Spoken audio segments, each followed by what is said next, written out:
आपण पाहत आहात आवाज 24 न्यूज, बुलंद आवाज जनतेचा। आज हयात फाउंडेशनच्या वतीने शासन दरबारी आवाज देण्यात येत आहे की आदरणीय मुख्यमंत्री महोदयांनी लाडकी बहीण ही योजना महाराष्ट्र समोर राबवली जात आहे। त्यामध्ये महिलांची सेतू कार्यालयामध्ये लुबाडणूक होत असून कोणत्याही दाखल्यास भरमसाठ पैशाची मागणी होत आहे।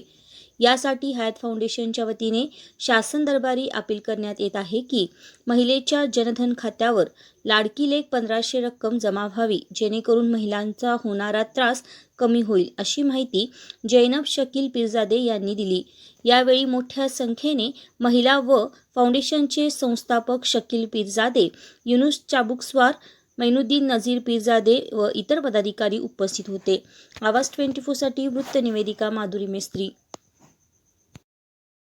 नमस्कार, अस्सलाम वालेकुम। आज आपण इथं शेतूमध्ये इथं आलेलो आहोत।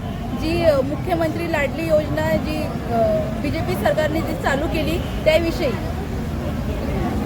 जर आपल्याला महिलांना जर फॅसिलिटी द्यायच्याच असतील आणि 1500 रुपये त्यांच्या अकाउंटवर तुम्हाला टाकायचेच असतील तर जे आपण जनधन योजना झिरो बॅलन्सचं जे अकाउंट ओपन केलं होतं त्या अकाउंटवर लेडीजला तुम्ही 1500 रुपये त्यांच्या अकाउंटवर तुम्ही पाठवू शकता, जेणेकरून आता या महिलांना इथं प्रत्येक शेतूमध्ये फिरावं लागत आहे।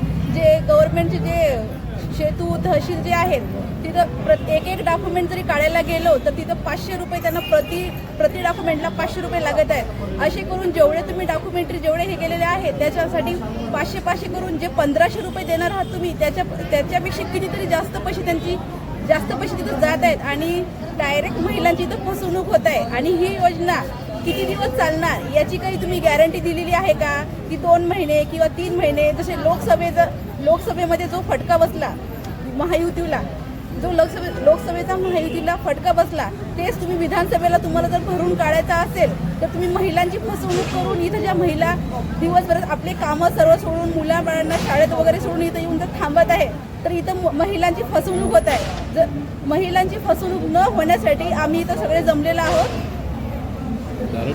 डायरेक्ट त्यांच्या तुम्ही जनधन योजनेच्या अकाउंटवर डायरेक्ट तुम्ही पैसे पाठवू शकता। 1 तारखेचा जो विषय तुम्ही ऑनलाईन जे फॉर्म भरून हे करणार होते ऑनलाईनचे, ते अजून ऑनलाईन वेबसाईट ओपन झालेली नाही आहे। आणि जे ऑफलाईन जे फॉर्म तुम्ही ते बचत गट किंवा आशा अंगणवाडीच्या आशांकडे तुम्ही द्यायचं सांगितले, त्यांनी ते फॉर्म जमा केलेत पण त्यांनी सुद्धा ते फॉर्म कोणाकडे द्यावं ही त्यांना वरतून आदेश आलेला नाही आहे। सरकारला माझी विनंती आहे की तुम्ही महिलांची फसवणूक करू नका। जी त्यांना फॅसिलिटी द्यायची असेलच तर तुम्ही जनधन योजनेच्या खात्यांवर जशी तुम्ही लॉकडाऊनमध्ये प्रत्येक स्त्रीला 500 रुपये योजना तुम्ही दिली तशी तुम्ही 1500 रुपये योजना त्या अकाउंटवर तुम्ही द्यावे अशी माझी शासनाला विनंती आहे। आणि हयात फाउंडेशनतर्फे मी मागणी करते ह्या सगळ्या लेडीजला यांची इथं फसवणूक झाली पाहिजे नाही। नमस्कार। आमच्या मुलीचं आम्ही एकदा 150 रुपये भरलं, त्याच्यानंतर 70 रुपये भरलं। त्यांनी काय पुस्तक आम्हाला दिलेलं नाही आणि बघूया म्हणून आम्हाला पुढे ढकललं। आमचं 200 रुपये भरून घेतलं, आम्हाला पुस्तक दिलं, आम्हाला फसवणुकी केलं आणि आम्ही पुस्तक ठेवून आमच्या जवळ आम्ही राहिलेला आहे। आम्ही सुद्धा काढले 200 प्रत्येक गावागावाला फिरून ते काढलेलं आहे, पण आमच्यापर्यंत पोहोचलंय पण त्याचं दुसरं काहीच मिळालेलं नाही।